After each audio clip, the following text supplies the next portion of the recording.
trying out some new video software. Hopefully it'll get maybe a little higher quality than Zoom. Yeah. I don't know if I actually have anything to say, though. We'll see how this goes.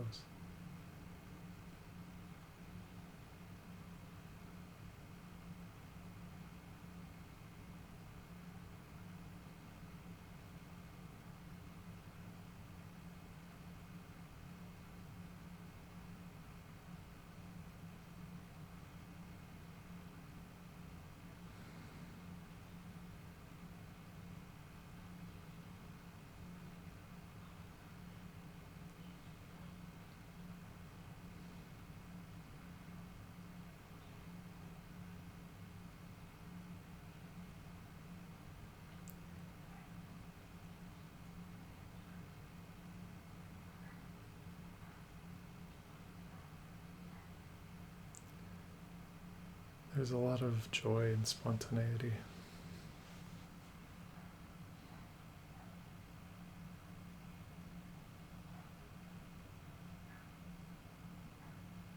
And there's a lot of surrender too.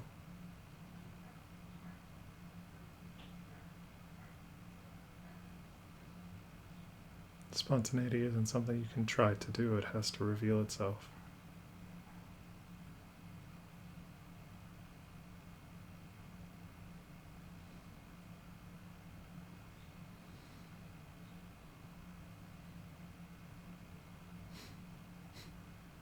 But really, it's kind of already doing that all the time anyways.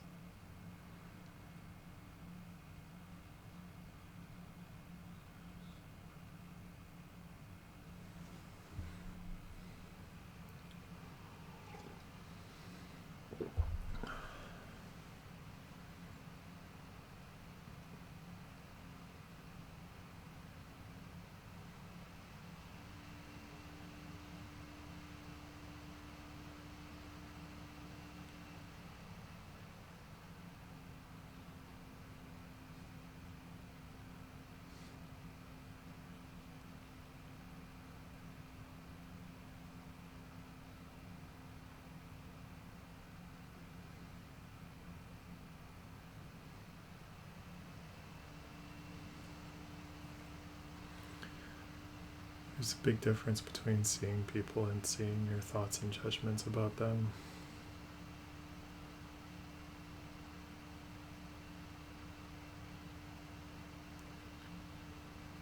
And there's a big difference between feeling connection and being attached to your thoughts about a relationship.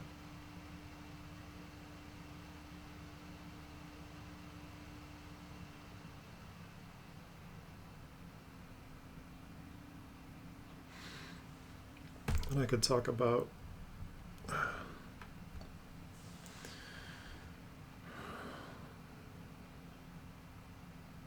ways of practicing connectedness.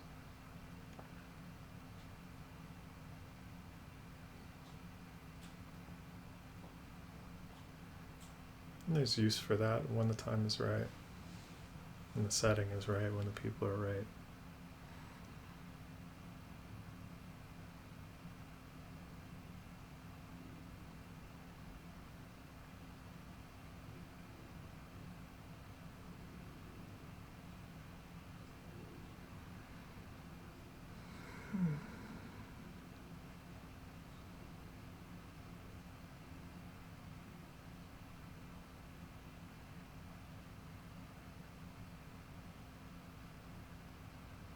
But I think part of what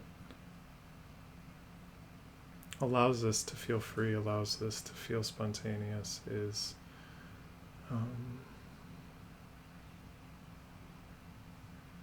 the lack of agenda.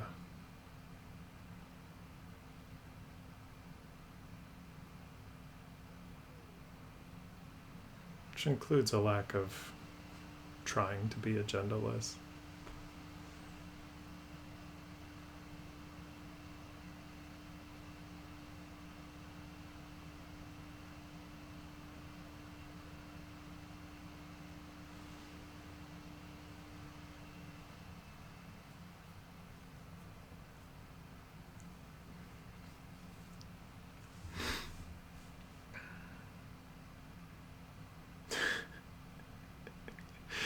so silly for me to. It feels silly for me to even talk about this, but it also feels just right. I'm enjoying it.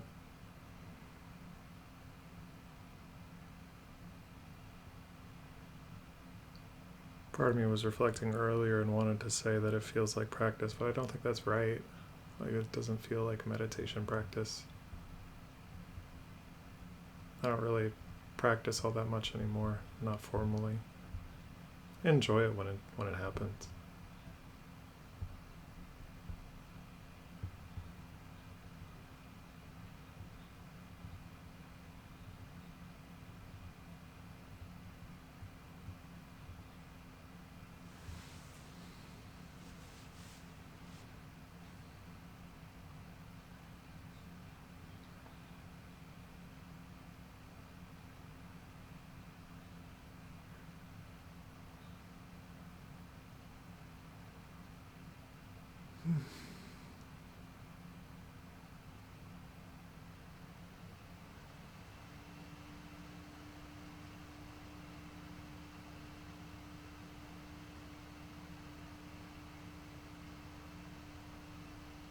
We can internalize so many pressures about how we should act, how we should receive, how we should listen.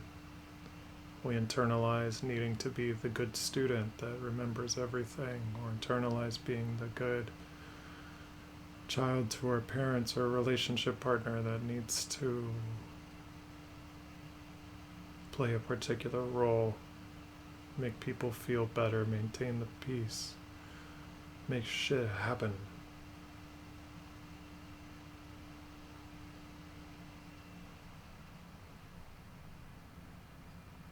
Can you tell if you're letting your listening be spontaneous or if you're playing a game, playing a role?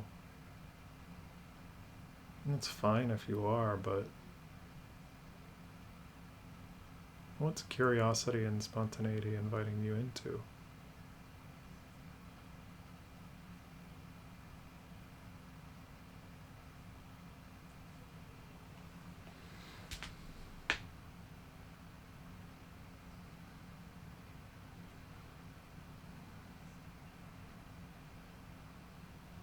When you stop policing yourself into the shape you think you should be,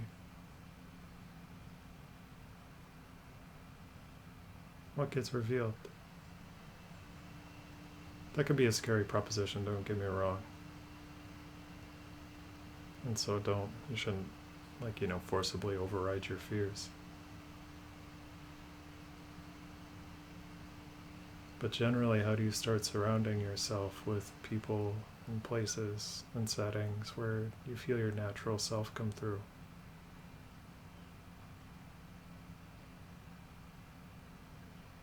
And that sense of naturalness isn't something that's best identified through conceptual reflection and processing.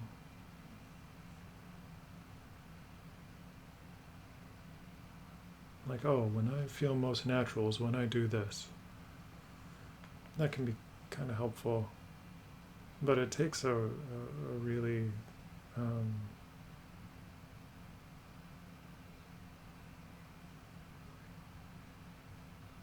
surrendered, spacious, sober from thought, sober from agenda.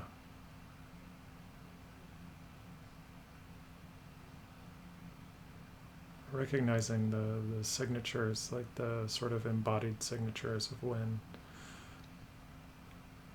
you're most you. It's not something that can ever be captured and defined. It's always consistently shape-shifting and adapting and moving, dancing.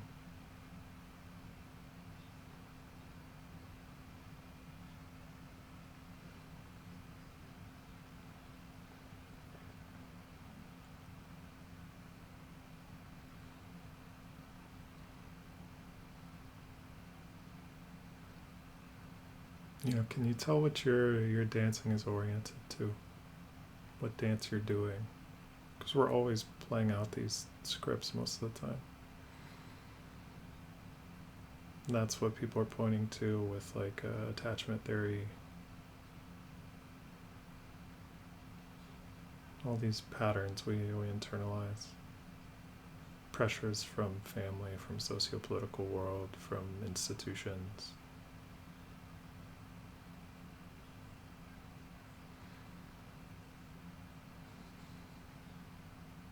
Creates a top-down way of relating to self. I should be this way, so I show up this way, and then I exhaust myself having my willpower extracted to do that. And then caring for myself becomes about like collapsing into consumption or escape. What an exhausting cycle.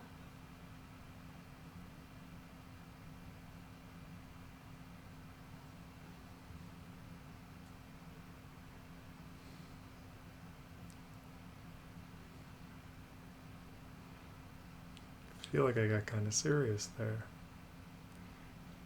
And I guess you could call me a serious person.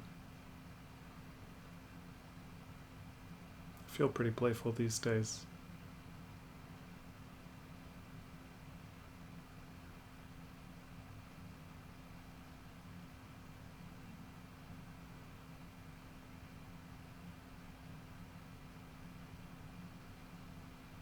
Good playfulness integrates all of it.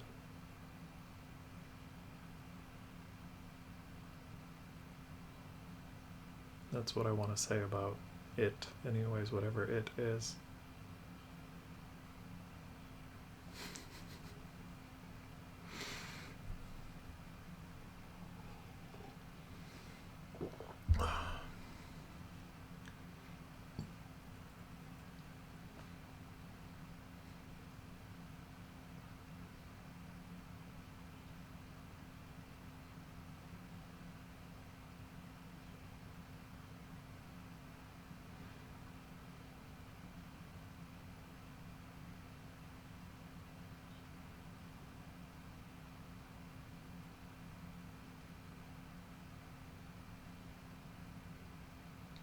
It's kind of funny when I catch myself making my sense of the value of my life conditional.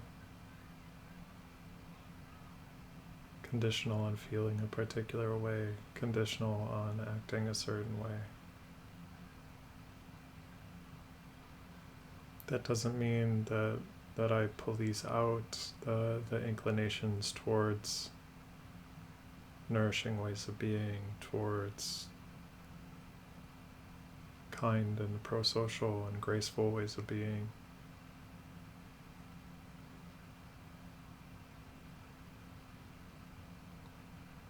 But those are, I mean, from my perception, those are emergent phenomena.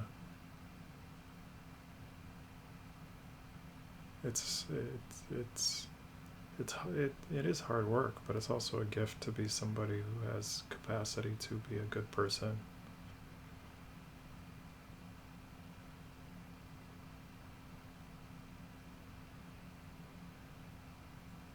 And I'm not calling myself a particularly good person. I really don't know how I measure up to other people. And I don't think it's about measuring.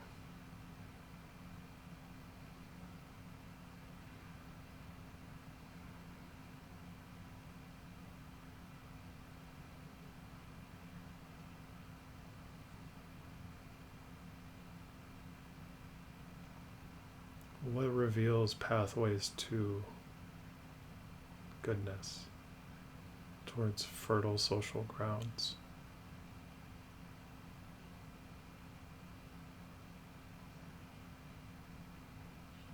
It's not something you can answer with an idea. I haven't met a single being who isn't puzzling towards that, even if they happen to be very, very confused and going about it in a way that seems to be causing a decent amount of harm.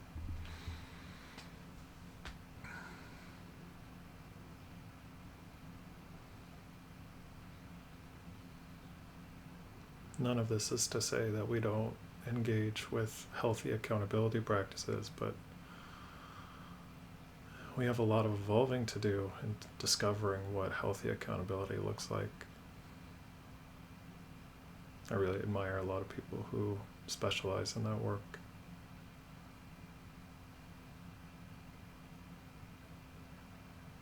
And I've seen people who seen people and seen myself try to step into that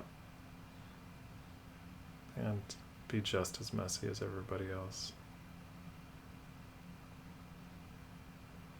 Even with a lot of study and effort and attempts at humility.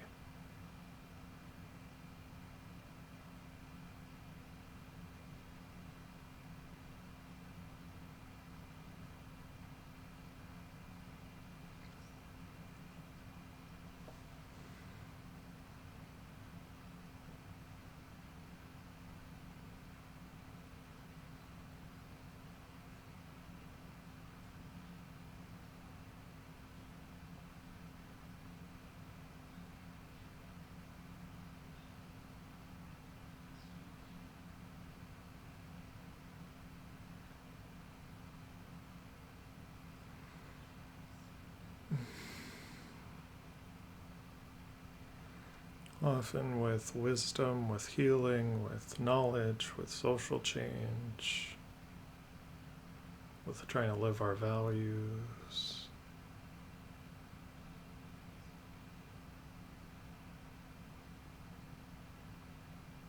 We spend most of our time hanging out in the cognitive scaffolding, the thoughts.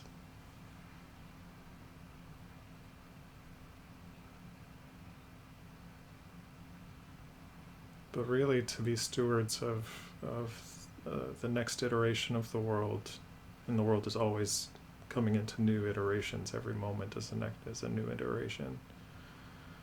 To be stewards of a healthy form, I think it requires being oriented to finding places of mutual unknowing.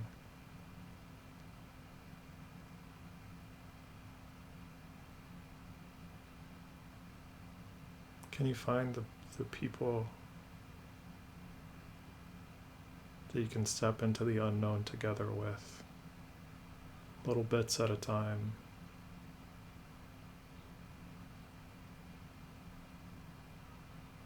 Building webs and networks of trust.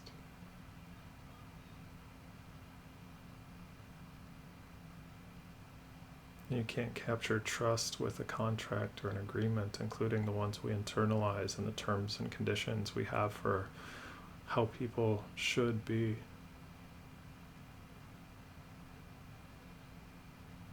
How we should be, how they should be, how the relationship should be.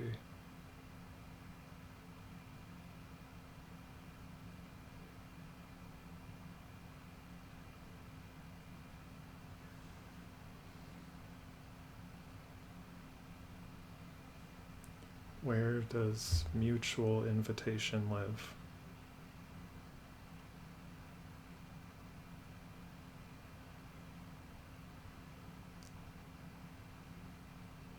Where is life inviting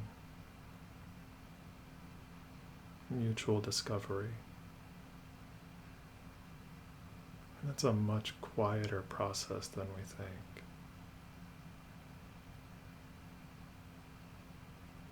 Where does that sort of spaciousness reveal itself?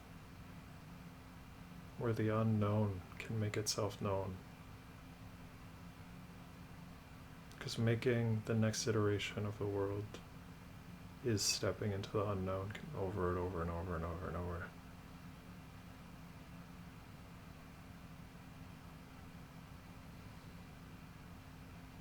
And being humbled over and over and over and over and over.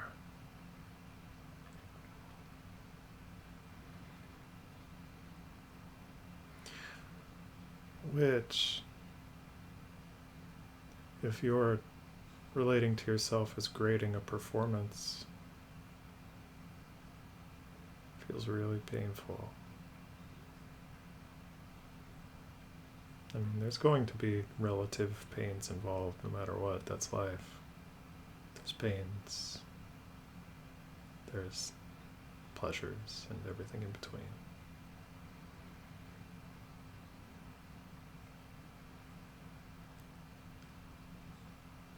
But when you can instead relate to it all with the sort of surrender that allows you to have the opportunity to be unknowing about who and what you are, because that's revealed over and over in this life, surprised by it. And it's changed dramatically by conditions and circumstances and the types of tragedies and things that can befall us and the people we care about, the world we care about, all the things.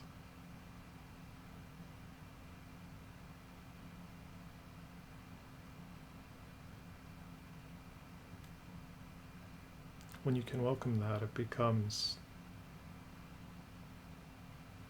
a journey of life and love revealing itself over and over and over.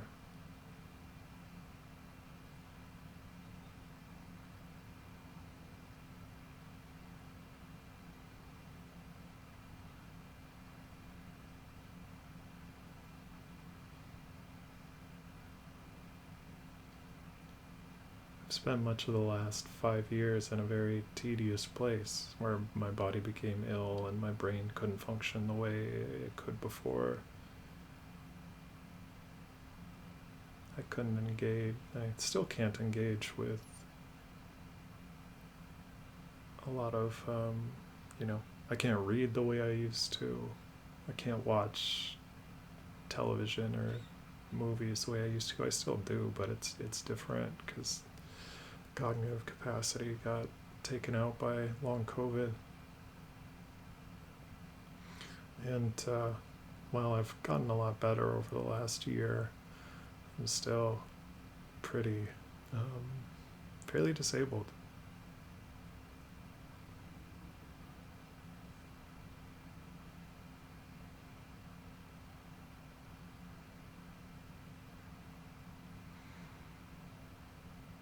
It's been a journey with a lot of tedium.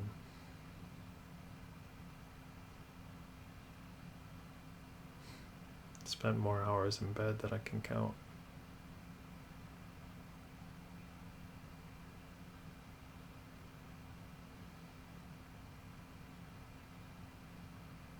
And yet that tedium and the griefs and confusions and losses that have gone along with it,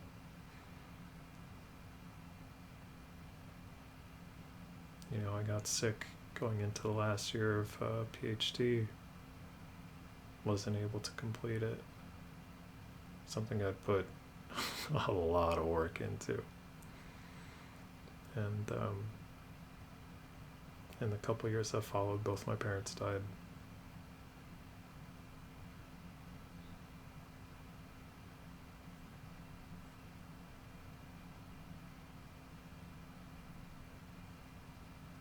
They were difficult things I never would have signed up for. And navigating them with chronic illness and the physical, mental, emotional challenges of those things.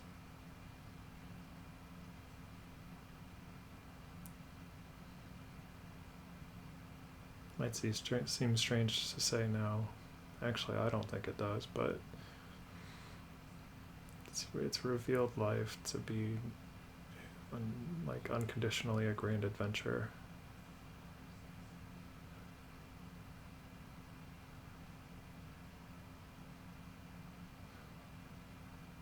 How miraculous is it that, we emerge from nothing and then return to nothing, and all this vividness.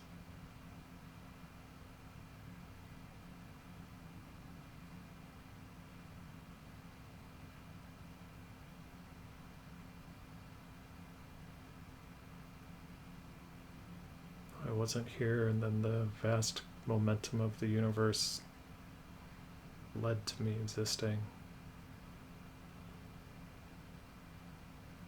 through all these miraculous phenomena.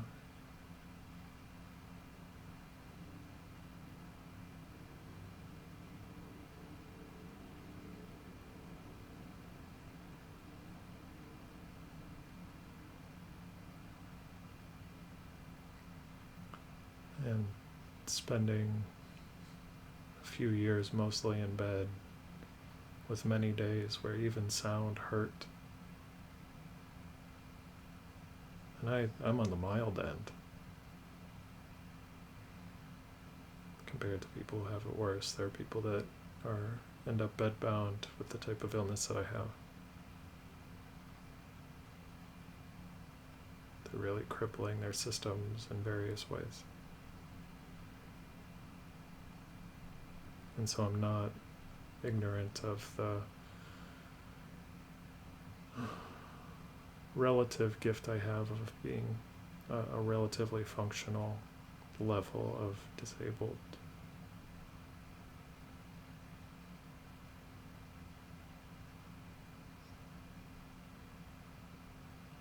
But I know that even the days where I could only wake up, eat, take my meds, go back to bed, wake up, eat, take my meds, go back to bed, wake up, eat, take my meds, go back to bed, fall asleep, wake up the next day, still feel tired.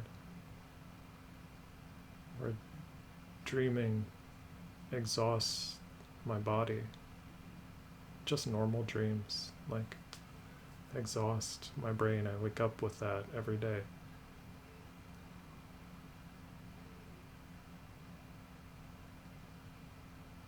And by some measure of grace,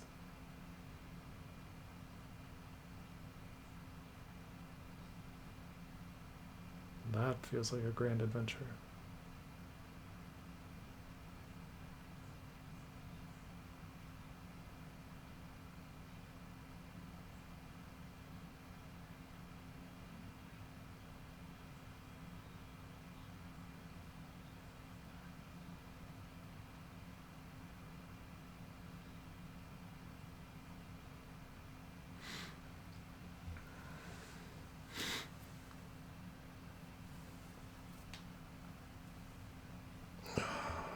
I'm probably close to done with this one.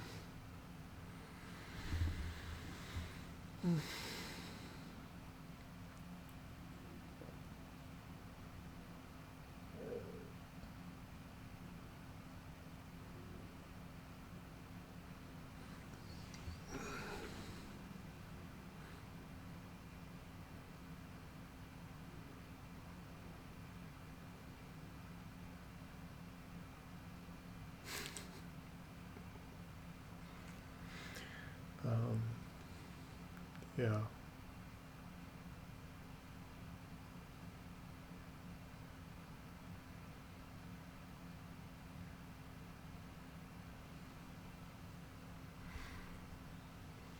I don't think life is made for nice and neat and clean narratives.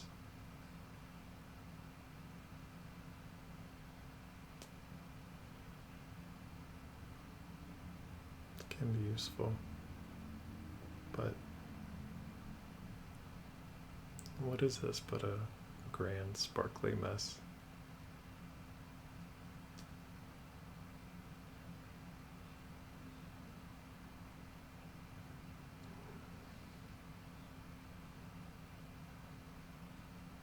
Striving to care for ourselves and each other.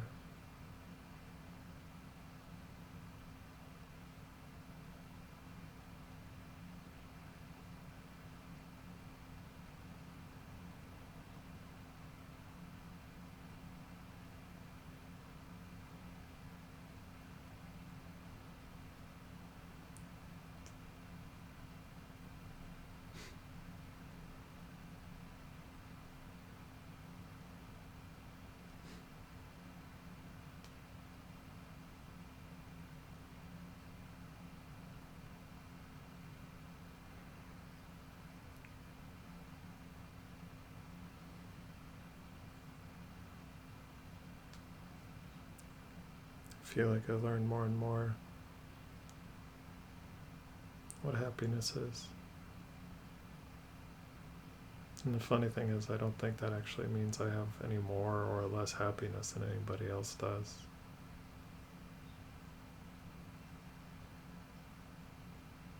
But the relative ebbs and flows of emotions, day-to-day states, physical aches and pains,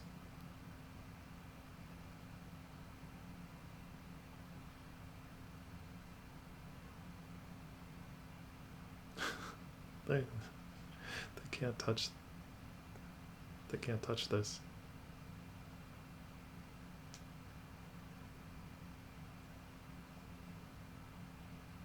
And what I mean by this isn't anything special. It's not something that I have.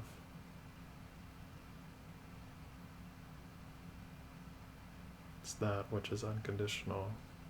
That which,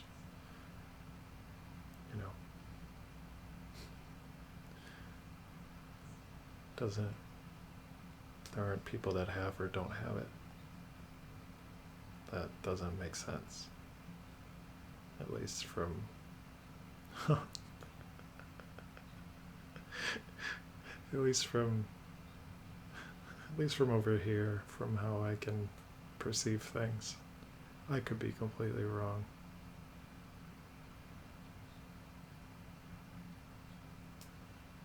But I'm happy to be here.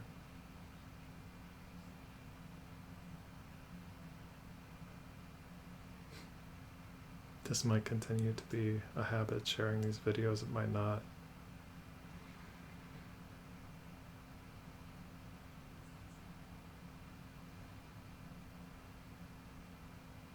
I like talking this way. I like connecting with people. I like supporting them on their journeys when who I am seems to resonate. And who knows where life's going to take me.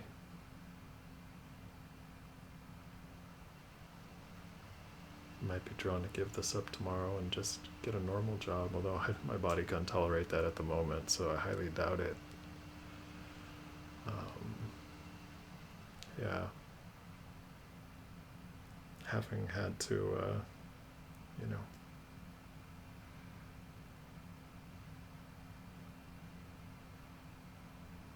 really face the reality of death. I don't know that I've ever actually been particularly close to it, but life's made it feel that way, with a mysterious, poorly understood chronic illness that seems to increase risk rates for stroke and other things in relatively young people.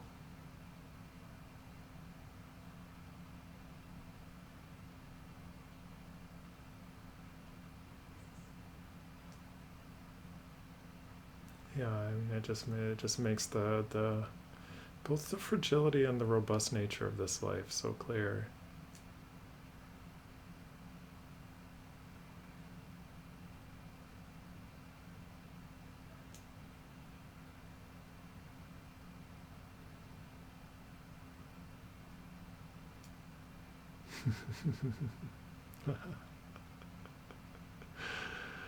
Oh. Have I mentioned that this feels like a grand adventure?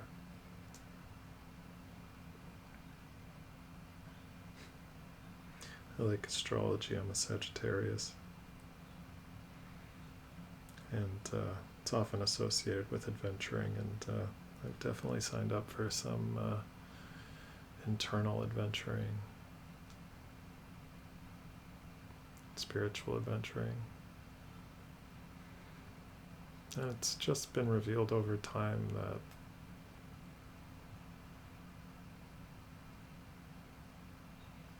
the spiritual isn't really all that otherworldly.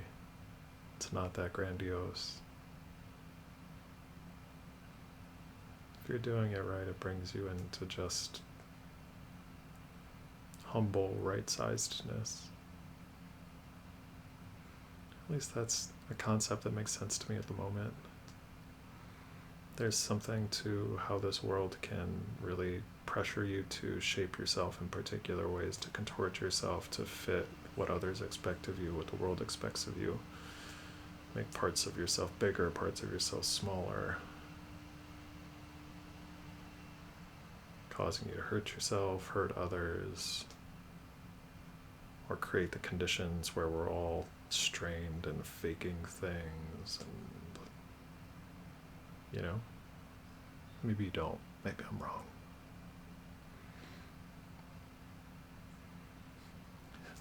May I be wrong in the direction of truth.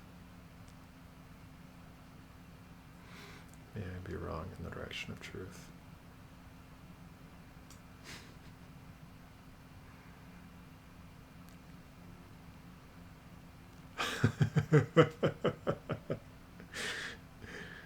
Oh, yeah, that sounds like a noble quest, I guess.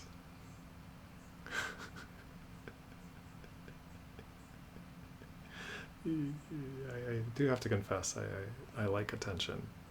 This is one of my ways of getting it, and it seems mutually beneficial.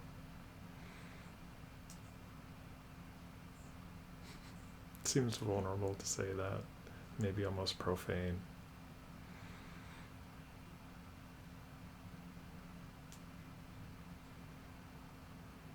Tacky.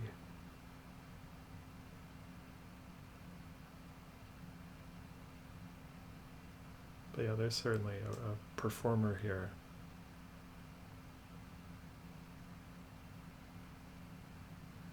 I like to feel myself, I like to feel others feeling me. And what does so in a way that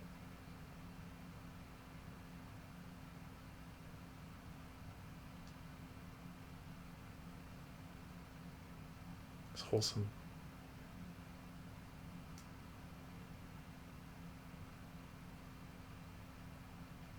Humble. Points people back towards finding their pathway, their people, just an integrated, normal life.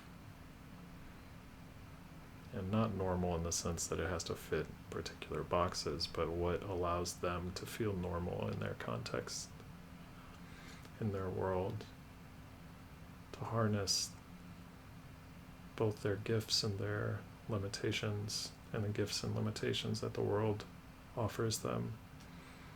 How can those be harnessed in service of a life that allows them to feel whole and supported as a normal condition of their lives? I'd like to be in support of that.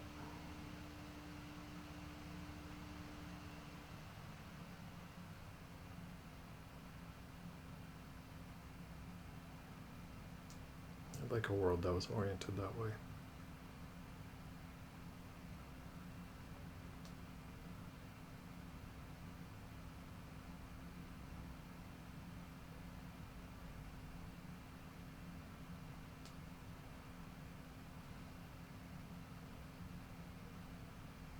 I like to share these things, I like to share my voice, and I really don't want to pull people towards me. That feels kind of gross. I want to turn people towards, go find your people. Go have fun. Go find where your voice comes through most naturally.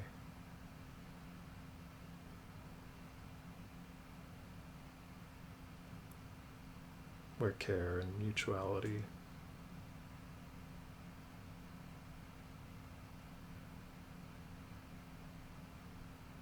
comes naturally.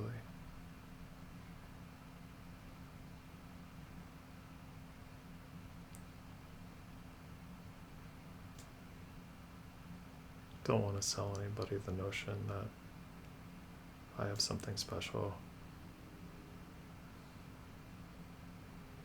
Listening to me talk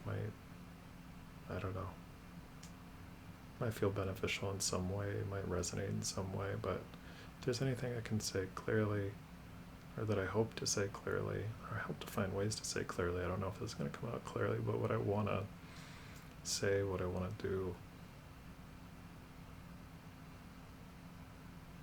is invite you towards you.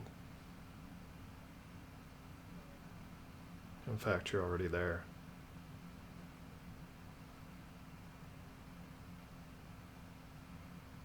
What points of healthy contact with yourself and the world are drawing you? The thing about having so much agenda with how we should grow, how we should be operating in this world, is that when we have so many judgments and thought patterns and things, we actually get in the way of the fact that nourishment and whatever the opposite of nourishment is, non-nourishment, positive and negative, those things are naturally reinforcing. We don't actually need the concepts all that much. The concepts will show up, that you don't need to police them out, but when we just start to really, like, the people that I trust with wisdom stuff and who kind of get it, know how to get out of the way of life revealing how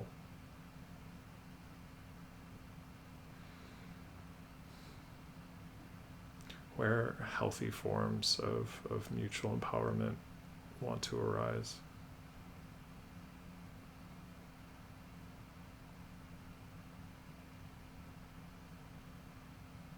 I don't think the ways of the world evolving will be best served by central leaders or central communities or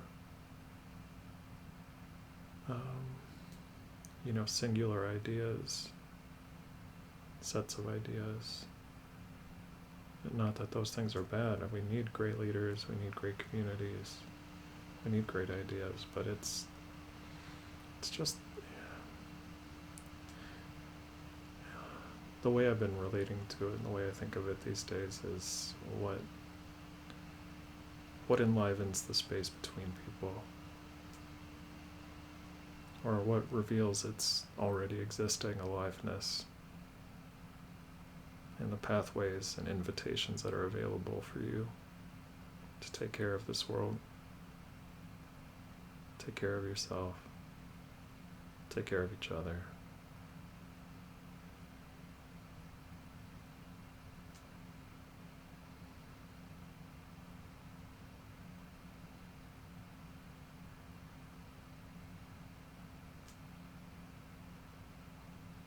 Where do we gain actual traction as opposed to fighting against the place where there is no traction?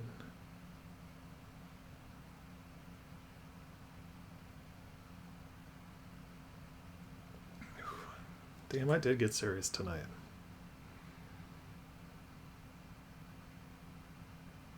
Something tender about it.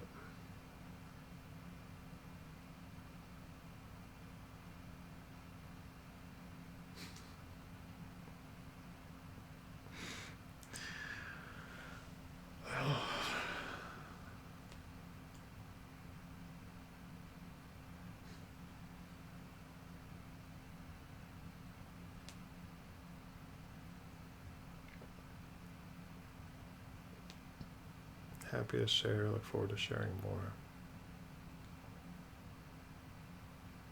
I think that's likely to happen. And who knows? It's all impermanent, isn't it?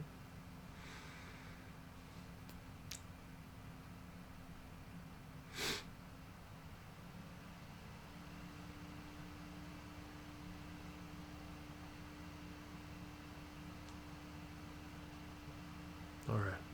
That's enough for now. Take care.